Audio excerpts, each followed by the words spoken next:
Dito sa mundo ng cryptocurrency, ang mga technical pattern tulad po ng triangle breakout ay nagiging mahalagang gabay para sa mga traders.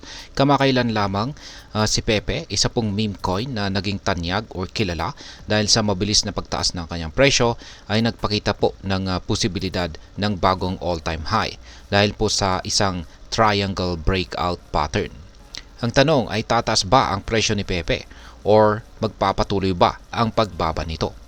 Kaya ayan po ang siyang ating pag-uusapan sa video na ito. Pero bago po tayo magpatuloy, ay nais ko lamang po munang bigyang linaw ang aking disclaimer kung saan ang nilalaman po ng video na ito ay hindi po ito isang financial advice.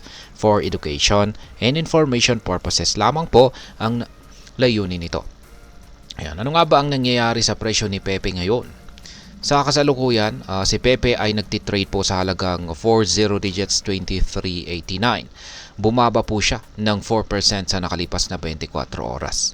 Ang pagbaba po ng kanyang presyo ay nagresulta sa price compression or pagtitipon po ng presyo sa loob ng isang maliit na price range. Ang ganitong sitwasyon ay kadalasang pong nagbabadya ng malaking pagbabago sa presyo o volatility sa nalalapit na hinaharap.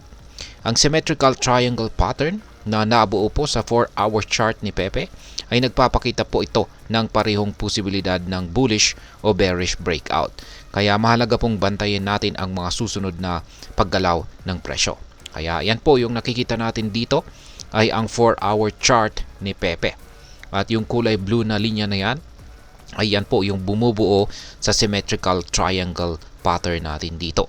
At yung hinihintay po natin dito ay kung saan po siya makakaranas ng breakout.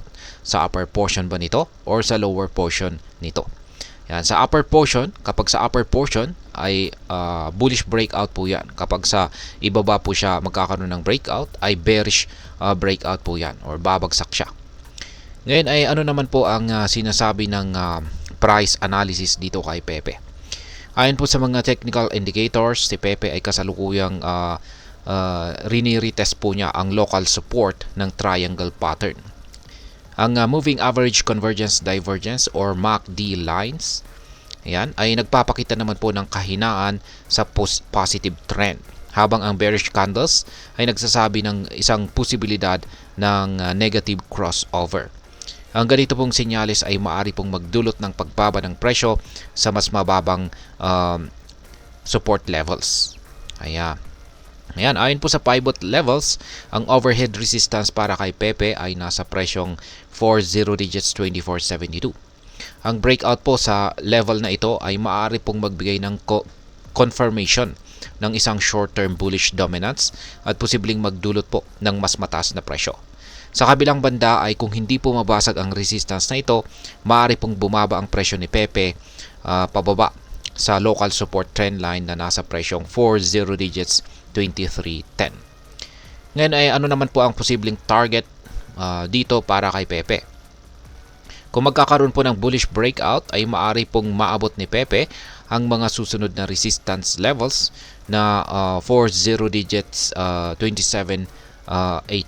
Yan, 40 digits 2780. Yan po yung R1 or first resistance. At sunod ay yung 40 digits 3144 kung saan ay ang pangalawang resistance or ang sunod na resistance. Ang matagumpay po na breakout sa mga price levels na ito ay maaaring magdala ng bagong rally sa presyo ni Pepe at magbigay po ito ng kumpiyansa sa mga investors. Subalit kung magkakaroon po ng bearish breakout, ang pinakamalapit po na support level ay nasa presyong 40 digits 2107. Yan po yung S1. Ang ganitong senaryo ay magdadala po ito ng downside risk na humigit kumulang 11.65% kung saan ay nangangailangan po ng pag-iingat mula sa mga traders.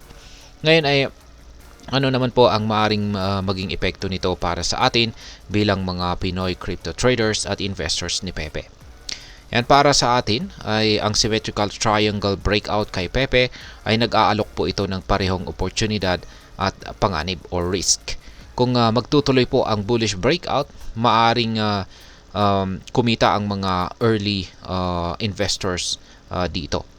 Subalit ang kabiguan po ng presyo na maabot ang resistance levels ay maaaring magdulot po ito ng pagkalugi. Ang ganitong sitwasyon ay nagpapakita po ng kahalagahan ng pagkakaroon ng maingat na plano sa trading at ang pagsunod sa mga technical na analysis. Dahil ang crypto market ay lubos na volatile, mahalaga po para sa mga Pinoy na mag-invest lamang ng kaya po nating mawala. Sa ganitong paraan ay maiiwasan po natin ang labis na stress at saka financial losses. Bukod dito, ang paggamit po ng stop loss orders at ang pagsunod sa mga trend ay maaari pong makatulong upang mabawasan ang risk. Ngayon ay ano naman po ang aking masasabi tungkol dito? Ang triangle breakout kay Pepe ay isa na namang pong halimbawa ng unpredictable nature ng crypto market.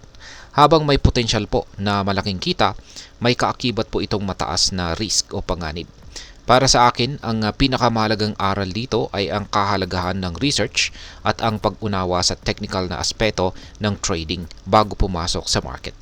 Ang disiplina at pasensya ay nananatiling pangunahing susi sa tagumpay sa cryptocurrency trading. At ayan, hanggang dito na lamang po tayo sa video na ito mga ka-crypto. Sana po ay inyong nagustuhan ang aking paliwanag sa video na ito. Kung inyo po itong nagustuhan, pakiclick lamang po ang like button nito. Marami pong salamat sa panonood. Ingat po tayo lagi at God bless po sa ating lahat.